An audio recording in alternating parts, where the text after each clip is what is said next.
बिस्मिल्लाहिर्रहमानिर्रहीम। अस्सलाम वालेकुम स्टूडेंट्स, आज हम बहुत ही इम्पोर्टेंट टॉपिक पढ़ने जा रहे हैं लॉन्ग क्वेश्चंस के हवाले से, जिसका नाम है ट्रांजिस्टर एज एन एम्पलीफायर। सबसे पहले हम इसकी डिफ़ाइन को देखते हैं कि डिफ़ाइन क्या है। A device which convert low input voltage or current into high output voltage or current.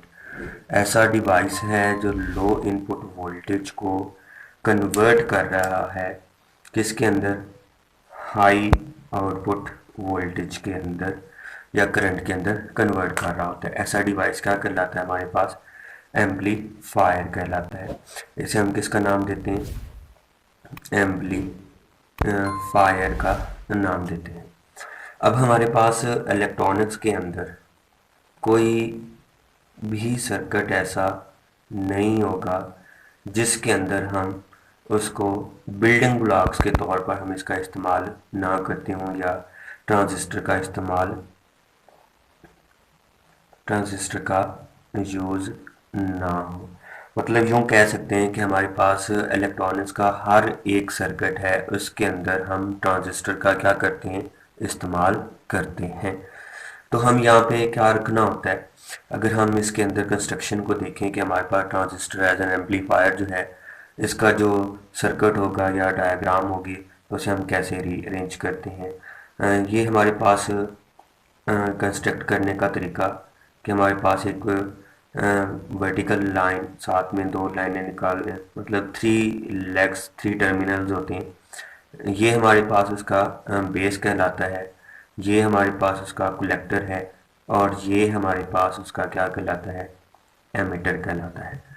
अब करना क्या है, इस बेस के साथ हमें एक बेस रेजिस्टेंस या सिंपली कह सकते हैं कि इनपुट टर्मिनल अप्लाई करेंगे और साथ में एक वी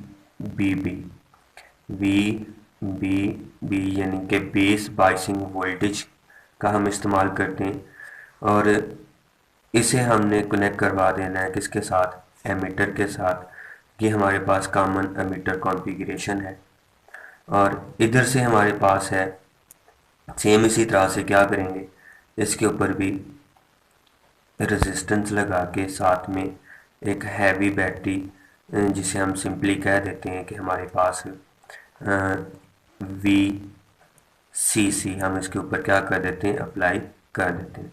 तो यहाँ पे हमारे पास दो तरह के जंक्शन बनते हैं, एक हमारे पास है बेस एमीटर जंक्शन और एक हमारे पास है कलेक्टर एमीटर जंक्शन बनता है। इसे हम कहते हैं कि ये हमारे पास RB रेजिस्टेंस है और ये हमारे पास है RC, क्योंकि कलेक्टर के साथ क्या होती है, अटैचमेंट होती है। अब हमारे पास बेस एमीटर फॉरवर्ड बाइस होते हैं, जबकि कलेक्टर एमीटर जो होते हैं उसको हमने क्या रखना होता है, रिवर्स बाइस रखा होते हैं बेस कलेक्टर जंक्शन के साथ। और हमारे पास इसके साथ हमारे पास जो बैटरी होती है उसे हम सिंपली कह देते हैं क्या चीज़ है, हैवी बैटरी होती है। अब यहाँ पे हमने सिंपली कह देते हैं कि बेस और एमीटर के दरमियान जो पोटेंशियल डिफरेंस है या पोटेंशियल ड्रॉप होता है वो हमारे पास VBE के बराबर है और इन दोनों के दरमियान एक इंटरनल रेजिस्टेंस होती है जिसे हम RIE के साथ क्या करते हैं, रिप्रेजेंट कर रहे होते हैं।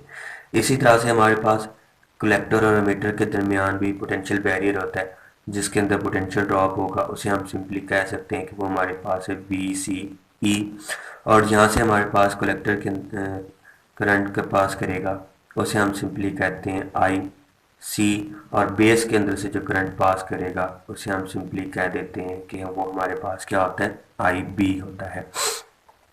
अब हमें इसकी गेन हासिल करनी होती है, मतलब कि उसकी गेन हमें हासिल करनी है जो कि हमारे पास बराबर होती है V आउट ओवर V इन के, यानी एम्पलीफिकेशन A या गेन G हमारे पास लिखा जा सकता है, वो हमारे पास इक्वल करनी है बीटा RC ओवर RIE। मतलब कि ये हमारे पास आज का क्या है, टारगेट है कि हमें ये प्रूव करके देना है या कैलकुलेट करना है।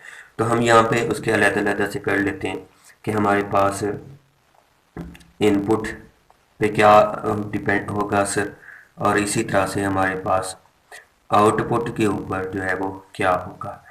अभी हमने इसके ऊपर किसी किस्म का कोई भी वो अप्लाई नहीं किया सिग्नल, जस्ट हम इसके ऊपर क्या की हुई है, बाइसिंग की हुई है। इस बाइसिंग के लिहाज से देखते हैं कि सर्किट के ऊपर जो फ़र्क पड़ेगा या इफ़ेक्ट होगा वो इफ़ेक्ट क्या है। तो सबसे पहले इनपुट के ऊपर देखते हैं कि हमारे पास इनपुट में क्या है, बी और ई यानी बेस और एमीटर है। इसी के क्रॉस से अगर हम देखें कि according to Ohm's law, Ohm's law वो हमारे पास होता है V is equal to I R. अगर हमने बेस करंट कैलकुलेट करना हो तो ये हमारे पास आ जाएगा I B is equal to V over R. V हमारे पास कौन सा होगा, जो बेस और एमीटर के अंदर से पास कर रहा होगा, और रेजिस्टेंस भी उन्हीं के अक्रॉस में जो होगी वो हमारे पास यहाँ पे आ जाएगी।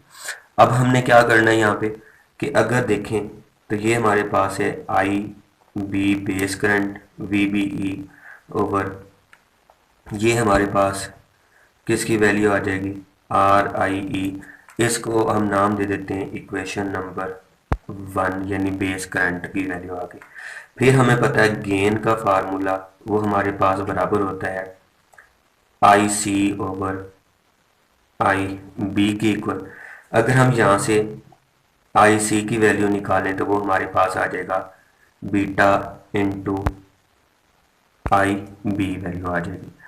अब यहाँ पे अगर हम थोड़ा सा फोकस करते हैं तो हमारे पास आई सी की वैल्यू जो है वो आ जाएगी बीटा इंटू आई बी की वैल्यू वो वाली पुट करें, वी बी ई ओवर हमारे पास आ जाएगा आर आई ई। इसे कह देते हैं इक्वेशन नंबर 2।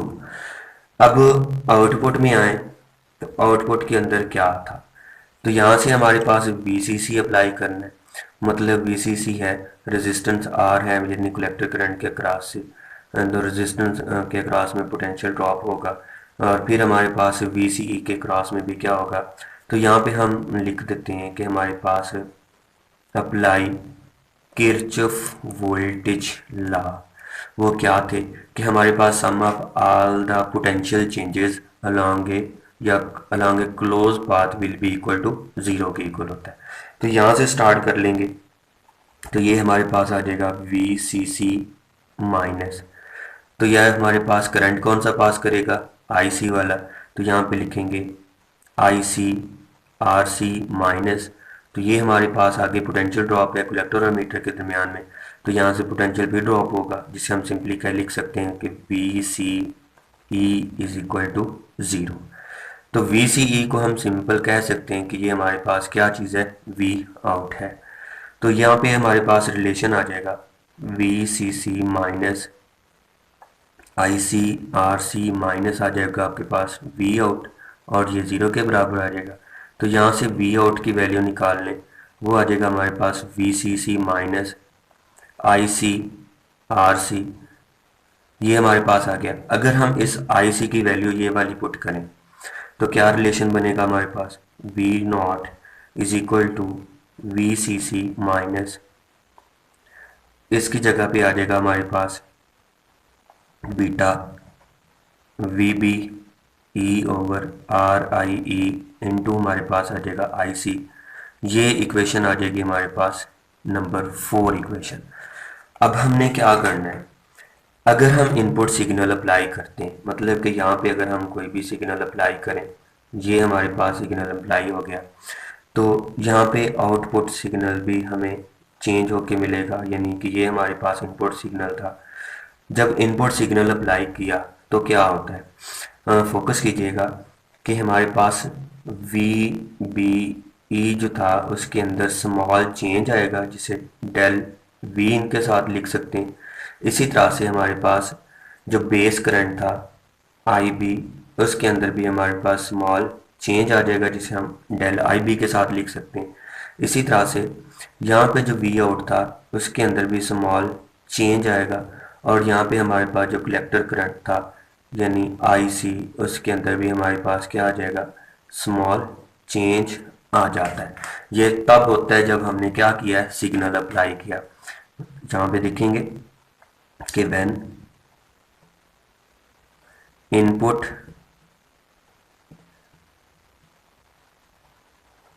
सिग्नल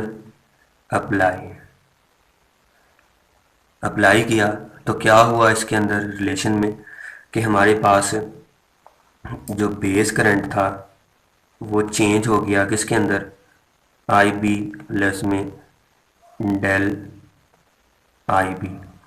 इसी तरह से हमारे पास जो base V B E voltage था इनपुट, वो भी हमारे पास चेंज हो गया वी बी ई प्लस में डेल वी इन के अंदर।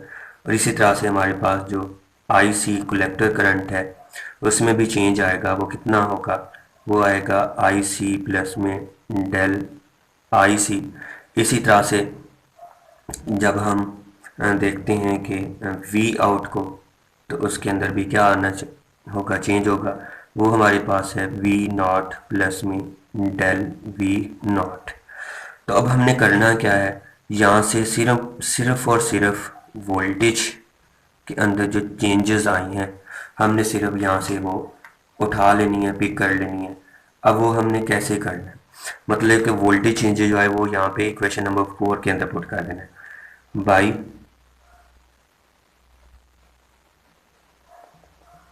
Putting values in equation number 4 के अंदर हमने उन इक्वेशंस को क्या कर देना है, पुट कर देना है। तो ये वाली वैल्यू हमारे पास जो थी वो क्या बन जाएगी, वी नॉट प्लस में डेल वी नॉट